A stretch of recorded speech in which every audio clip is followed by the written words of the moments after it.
أشهد أن لا إله إلا الله أستغفر الله أسألك الجنة وأعوذ بك من النار. السلام عليكم ورحمة الله وبركاته. أعوذ بالله من الشيطان الرجيم. بسم الله الرحمن الرحيم. الحمد لله الذي خلق الإنسان في أحسن تقويم، والصلاة والسلام على من أثني عليه بقوله وإنك لعلى خلق عظيم، وعلى آله وصحبه أهل النهج القويم والذين اتبعوهم بإحسان إلى يوم الدين. أما بعد.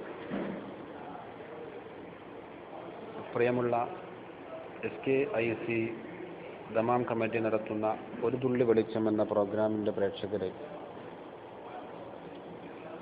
അല്ലാഹു സുബ്ഹാനഹു വ തആല നമ്മുടെ നോമ്പ് അല്ലാഹു നമ്മിൽ നിന്നും കബൂൽ ചെയ്യുമാറാകട്ടെ.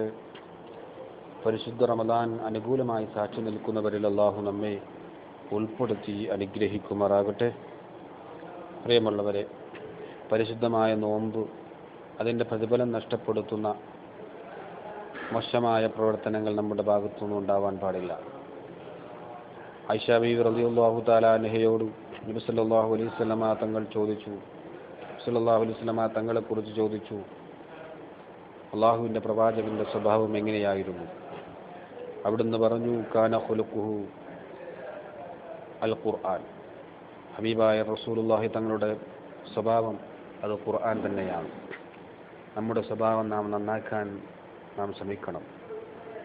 നബി സല്ലല്ലാഹു അലൈഹി വസല്ലമ തങ്ങളുടെ സ്വഭാവങ്ങൾ കണ്ടിട്ടാണ് ഇസ്ലാമിലേക്ക് ആളുകൾ ഇത്രയധികം വന്നത്. അതുകൊണ്ട് നമ്മുടെ സ്വഭാവം നാം നന്നാക്കാൻ ശ്രമിക്കണം. മോശമായ സ്വഭാവങ്ങളിൽ നിന്നും നാം അള്ളാഹുവിനോട് കാവൽ ചോദിക്കണം, അതിൽ നിന്ന് വിട്ടുനിൽക്കണം. പ്രത്യേകിച്ച് പരിശുദ്ധ റമദാനിലെ പരിശുദ്ധ നോമ്പ് നഷ്ടപ്പെടുത്തുന്ന മോശമായ പ്രധാനപ്പെട്ട ഒരു ഹൃദയത്തിൻ്റെ രോഗമാണ് ഗീബത്ത് അഥവാ പരദൂഷണം. നബി സല്ലല്ലാഹു അലൈഹി വസല്ലമ തങ്ങൾ ഗീബത്തിനെ കുറിച്ച് പറഞ്ഞു കൊടുത്തപ്പോൾ സഹാബാക്കൾ അവരോട് പറഞ്ഞു കൊടുക്കുന്നു, നിന്റെ സഹോദരന് ഇഷ്ടമില്ലാത്തത് നീ പറയുന്നതിനാണ് ഗീബത്ത് എന്ന് പറയുന്നത്. സഹാബാക്കൾക്ക് സംശയമുണ്ടായി. ഒരു സഹാബി ചോദിച്ചു, അല്ലാഹുവിൻ്റെ പ്രവാചകരെ, നാം പറയുന്ന കാര്യം അവനിൽ ഉണ്ടെങ്കിൽ അത് ഗീബത്താകുമോ? നബി സല്ലല്ലാഹു അലൈഹി വസല്ലമ തങ്ങൾ അവിടുന്ന് പറഞ്ഞു, അതിനാണ് ഗീബത്ത് എന്ന് പറയുന്നത്. ഇല്ലാത്ത കാര്യങ്ങൾ പറയുന്നതിന് കളവ് എന്നാണ് പറയുക. അവ രണ്ടും വർജിക്കേണ്ടതാണ്, രണ്ടും ഇസ്ലാമിക വിരുദ്ധമാണ്, മോശമായ സ്വഭാവങ്ങളിൽ പെട്ടതാണ് എന്ന് നബി സല്ലല്ലാഹു അലൈഹി വസല്ലമ തങ്ങൾ പഠിപ്പിച്ചിട്ടുണ്ട്. നബി സല്ലല്ലാഹു അലൈഹി വസല്ലമ തങ്ങളുടെ കാലഘട്ടത്തിൽ രണ്ട് സ്ത്രീകൾക്ക് വളരെയധികം ക്ഷീണവും വിഷമവും ഉണ്ടായ സന്ദർഭത്തിൽ അവരെ നബി സല്ലല്ലാഹു അലൈഹി വസല്ലമ തങ്ങളുടെ അടുക്കിലേക്ക് കൊണ്ടുവരപ്പെട്ടു. നബി സല്ലല്ലാഹു അലൈഹി വസല്ലമ തങ്ങളുടെ ഒരു പാത്രം കൊണ്ടുവരാൻ ആവശ്യപ്പെടുകയും അവരുടെ മുമ്പിൽ വെച്ച് കൊടുത്ത് ആ സമയത്ത് രണ്ട് സ്ത്രീകളും അതിലേക്ക് ഛർദ്ദിക്കുകയാണ്. ഛർദ്ദിച്ചപ്പോൾ ആളുകൾക്ക് കാണാൻ സാധിച്ചത് മാംസകഷ്ണങ്ങൾ കലർന്ന രക്തമാണ് അവർ ആ പാത്രത്തിലേക്ക് ഛർദ്ദിച്ചത്.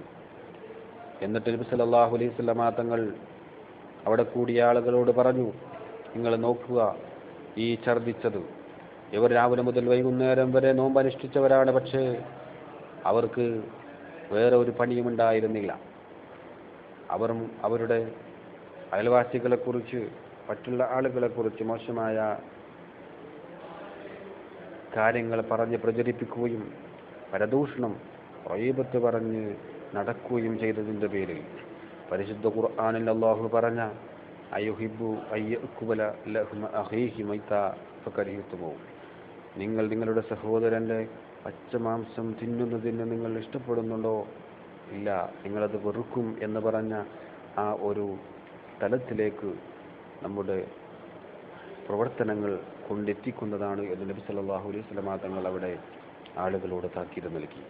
അതുകൊണ്ട് പ്രിയമുള്ള സഹോദരന്മാരെ, നമ്മുടെ നോമ്പ് നഷ്ടപ്പെടുത്തുന്ന, നമ്മുടെ നോമ്പിൻ്റെ പ്രതിഫലം നഷ്ടപ്പെടുത്തുന്ന ഗീബത്ത് പോലെയുള്ള പരദൂഷണം പോലെയുള്ള മോശമായ പ്രവർത്തനങ്ങളൊന്നും നമ്മിൽ നിന്നും ഉണ്ടാവാൻ പാടില്ല.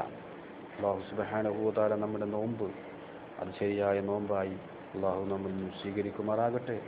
നോമിൻ്റെ ലക്ഷ്യമാകുന്ന തഖ്വ അത് നമ്മുടെ ജീവിതത്തിൽ ഉണ്ടാക്കിയെടുക്കാൻ ഒതുങ്ങുന്ന പരിശുദ്ധമായ സൗമ് ആയിക്കൊണ്ട് അള്ളാഹു നമ്മിൽ നിന്നും അത് ഖബൂൽ ചെയ്യുമാറാകട്ടെ.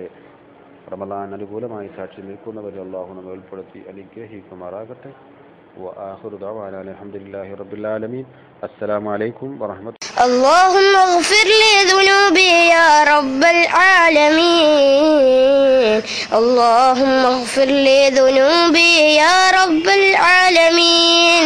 اللهم اغفر لي ذنوبي يا رب العالمين.